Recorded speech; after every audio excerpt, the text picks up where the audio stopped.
Imagine a world where the sounds of marching boots and artillery fire are replaced with the bustling noise of progress and peaceful negotiations.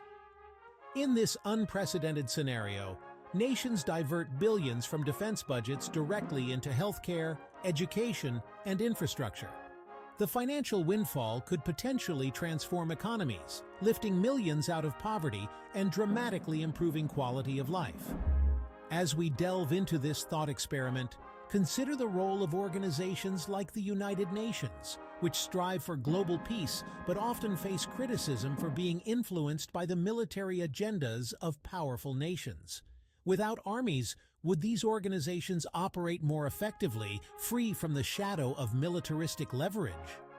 Critics argue that the military-industrial complex, particularly in countries like the USA, not only drives foreign policy, but also thrives on the profits from ongoing conflicts. Without these profit-driven motives, could we see a genuine commitment to peace and human rights? This vision of a demilitarized planet challenges us to rethink our historical reliance on force as a means of resolving conflicts. It invites you to ponder, debate, and form your own opinions on what truly makes us safe, and whether there are more constructive paths to peace and global solidarity. As the world grapples with the complexities of international relations, peace negotiations often hit impasses, leading nations to expand their military forces. This growth is not just in numbers, but in the sophistication of arsenals, as countries prepare for the uncertainties of global politics. Visuals of massive military parades in capitals around the world juxtapose starkly against the quiet tension of negotiation rooms, where diplomats strive yet frequently fail to bridge their differences.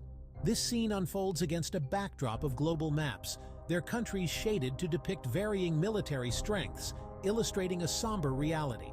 In many cases, preparation for war stems from peace efforts that have faltered. This necessity of preparedness, underscored by the rhythmic march of soldiers and the grim faces of world leaders, paints a picture of a world where the shadow of conflict looms large. As nations bolster their defenses, the question arises: can we find a path to peace amidst this growing show of force? Or are we spiraling deeper into a cycle of militarization that promises only tension and turmoil?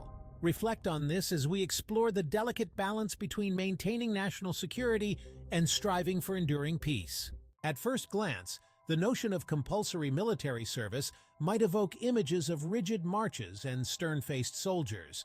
Yet, in the grand tapestry of global societies, conscription has woven far richer, more diverse narratives than these simplistic scenes suggest.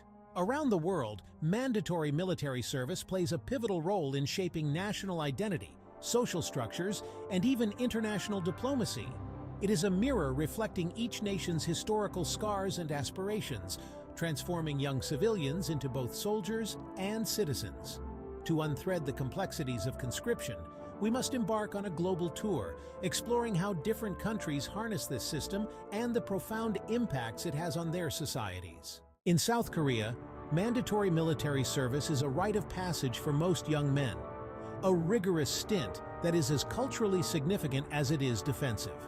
The geopolitics of the Korean Peninsula, marked by the ceaseless tension with its northern neighbor, necessitates a well-prepared military.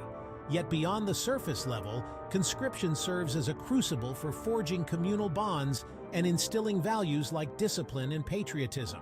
Away from the grueling drills in the barracks, one can see the socio-economic threads interwoven with this obligation. South Korean conscripts face significant interruptions in their careers and education, a sacrifice that is often seen as a necessary debt paid to the nation.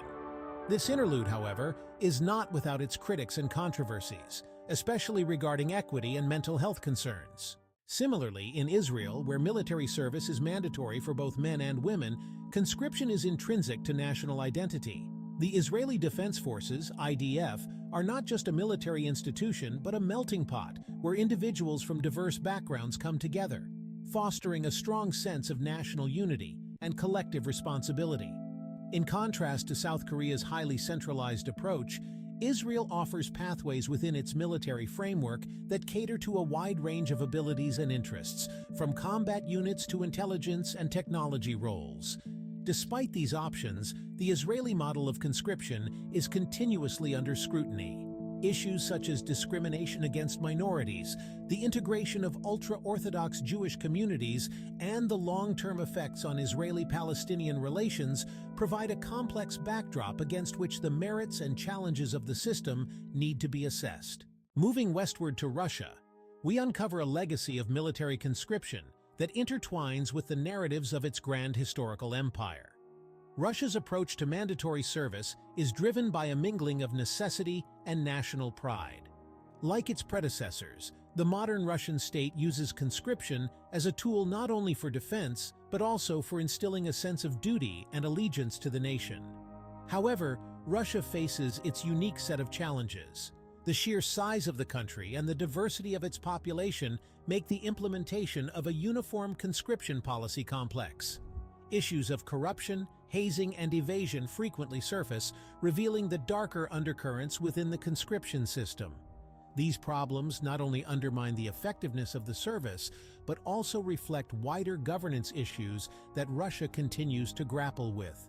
Turkey, straddling the crossroads of Europe and Asia, maintains a compulsory military service deeply rooted in the legacy of Mustafa Kemal Atatürk, the founder of the modern Turkish Republic. For Turkey, military service is a powerful agent of secular nationalism, designed to unify diverse ethnic and religious groups under a common identity. However, this has also led to tensions, particularly with Kurdish minorities and other groups who feel marginalized within this paradigm. Turkish conscription has been adapted over the years, reflecting the country's evolving military needs and social changes. Recent moves to professionalize parts of the armed forces and shorten conscription periods highlight a shift towards more strategic and less populous military structures.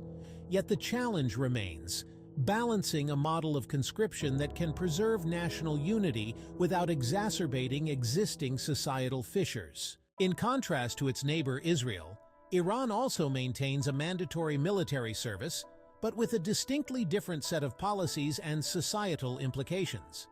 Iranian men are required to serve in the military for a period of 18 months, a duty that is seen as a rite of passage into adulthood and a crucial element in promoting the ideals of the Islamic Republic. Unique to Iran, however, are the exemptions and alternatives offered. Students in higher education can delay their service, and men who are the sole providers for their families may be exempted altogether. Additionally, conscripts with medical disabilities or those who have lost more than one family member in war are also exempt. Punishments for evading conscription in Iran are severe.